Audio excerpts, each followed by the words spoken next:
All right, guys. So let's continue to talk about why do people immigrate to new places? And as we look at our story for a second time of sailing to America, I first want to review what a historical fiction story is. So you have that in your mind as you listen to the story read aloud for a second time. After we read that story and listen to that story read for a second time, then we're going to take the story apart a little bit and look at those details and not only make it a historical fiction story, but also look at those details that help us determine the theme of the story. What is the author trying to teach us or help us learn from the events in the story? Let's start with a short video talking to us and teaching us about what historical fiction is. It's me again. Today, we are going to talk about another genre that you may encounter known as historical fiction. These books use history to tell the story. History is made up of past events that have happened. These stories can be from prehistoric up to more recent events. Now, here are some characteristics of historical fiction. The characters behave in realistic ways. All the characters may be fictional, but sometimes you read about a person who may have lived, but their actions and words are made up. For example, you might read about Thomas Jefferson, who lived over 200 years ago, but it could be a story about his children living in the White House. The setting is the most important part of historical fiction. The time is a real period in history, and the place is also real. What is fiction is the events. The characters must face a problem that could have been in that time period. For example, if a character needs to go home 200 years ago, he or she wouldn't travel in a car because automobiles had not been invented yet. Remember the words in realistic fiction? Well, in historical fiction, the words the characters say have to reflect the time period. For example, you would hear, "The lady doth protest too much," and also you would also hear, "Golly gee willikers." The characters would dress in clothing from that time period. And finally, the events or things that happen in the story are based on real events mixed up with fictional ones. But these events make sense to the times they take place. One example of a historical fiction book is Caddy Woodlawn. In the story, which takes place 200 years ago, Caddy's family travels in a covered wagon across the prairies to settle out west. This is something that truly happened back then, but not today. So, this genre, which uses history, is called historical fiction.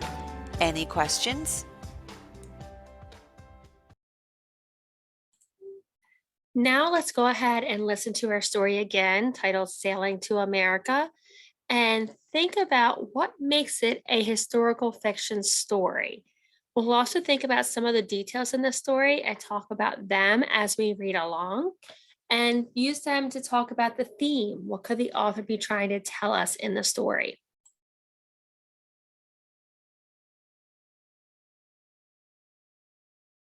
Nora woke early. She hadn't slept much. It was March, 1895. Da was leaving for America today. Uncle Sean immigrated there last year and found work right away. He asked Da to join him. It was Mama and Da's dream to one day live in America. Nora lit a lamp for light and sat down at the table. Her brother Danny joined her. "I feel like crying," he whispered softly. "I know," Nora answered. "So do I. But this is Da and Mama's dream. Da will find work and send for us. Look at the photographs that Uncle Sean sent. Doesn't America look grand?"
I apologize, friends. I believe I was just muted on that whole conversation.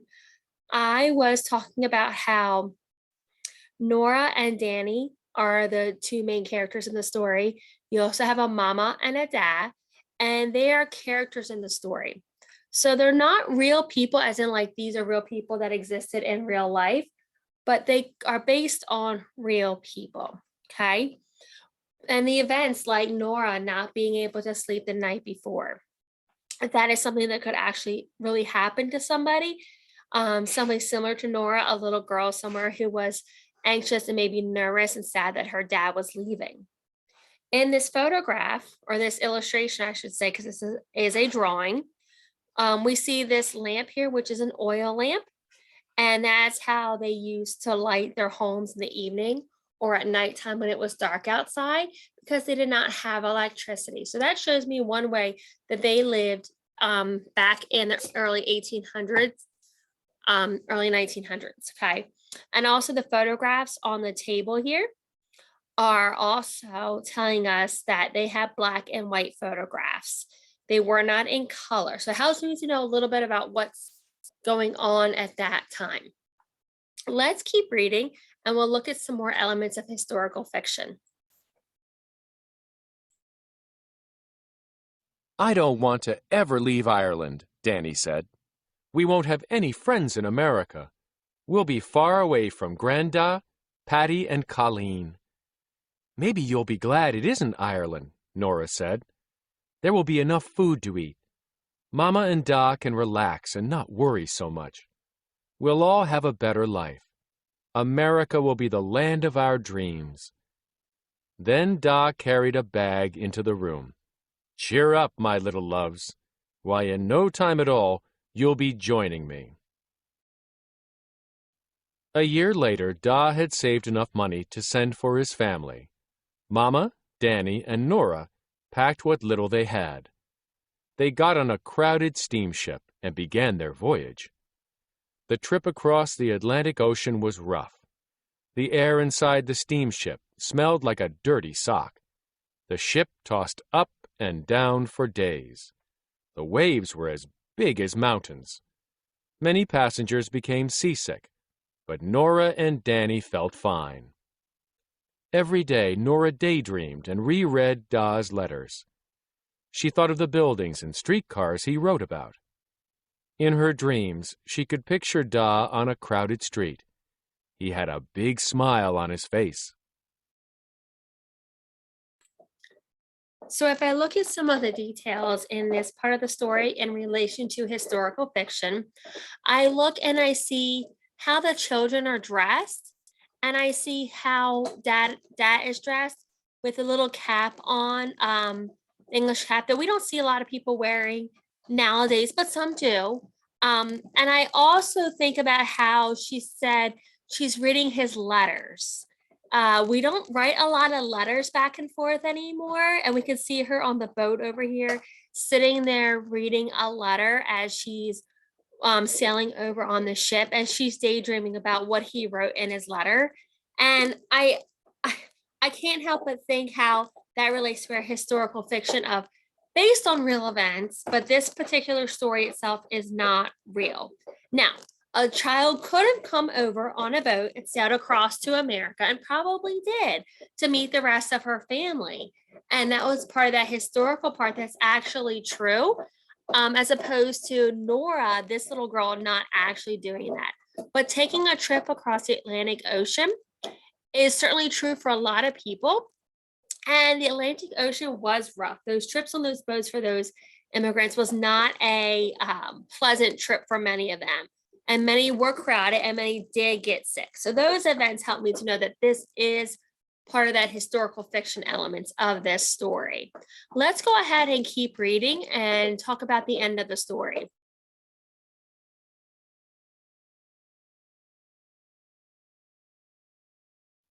One morning, Nora awoke. A moment later, she realized something was different.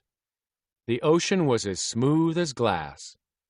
A few hours later, Nora, Danny, and Mama shivered together on the ship's deck. Snowflakes drifted through the air. Another traveler noticed and gave them a blanket. It was as thin as a rag, but nothing could have been more valuable to them. Suddenly, someone shouted, "There's Lady Liberty!" As the ship passed the large statue, the crowd cheered. Someone shouted, "At last, we've arrived! We are in America!" Soon everyone was singing and dancing. If I look at just this part of the story and you see Lady Liberty, the Statue of Liberty standing there, and you see the family that's gathered around wrapped in this thin blanket, those are elements that are possibly true from real historical stories and events that people told that immigrated over to America.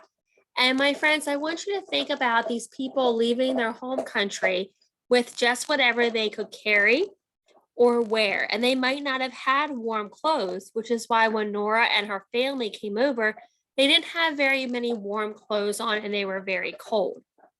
Part of the historical fiction aspect of it is also that many times people immigrated. The first place they sailed into was New York Harbor and Ellis Island, which is where the family is now. And that's where you see the Statue of Liberty.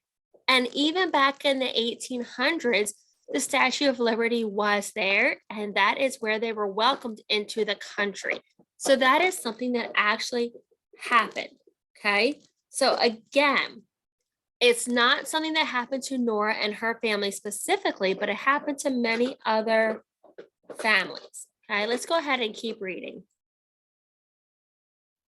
A ferry took the travelers to Ellis Island. In the main hall, doctors inspected the family. They looked for signs of illness. Mama had to answer many questions.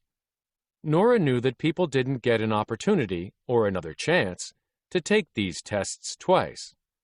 Nora looked at Danny, then at Mama. They had to pass. After a few hours, the family learned they could stay in America. As they filed off the ferry, Nora saw Uncle Sean's dark hair.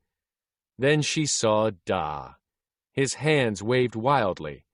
He had a big smile on his face. Dreams do come true, Nora thought as she waved back. Again, I really like that and the historical part of it. And we know that when she sees her Da for the first time in a long time, she's going to be happy. She's going to be waving. So for her, this is taking place in real time right now, but it's based on events that happened a long time ago, including up here in the text, it says, a ferry took the travelers to Ellis Island. In the main hall, doctors inspected the family. So friends, if they're being inspected, it means they're looking closely at them, right? They also looked for signs of illness, and Mama had to answer many questions. Nora knew that people didn't get an opportunity or another chance to take these tests twice, so they had to pass. That is based on real events that happened to a lot of immigrants that came over, okay? And I can even look at the illustrations and I see the children's faces over here looking at the Statue of Liberty and their wonder and their amazement, but they also look very tired after their journey. And that helps me to get an idea of how they're actually feeling in the story. And then I see Dad and Uncle on this last page and how they're dressed in simple clothing, nothing fancy, wrapped up warm. That helps me again also to realize the historical fiction of it, and that is taken in the late 1800s where they didn't have the big fancy clothes and dresses and jackets that we have now.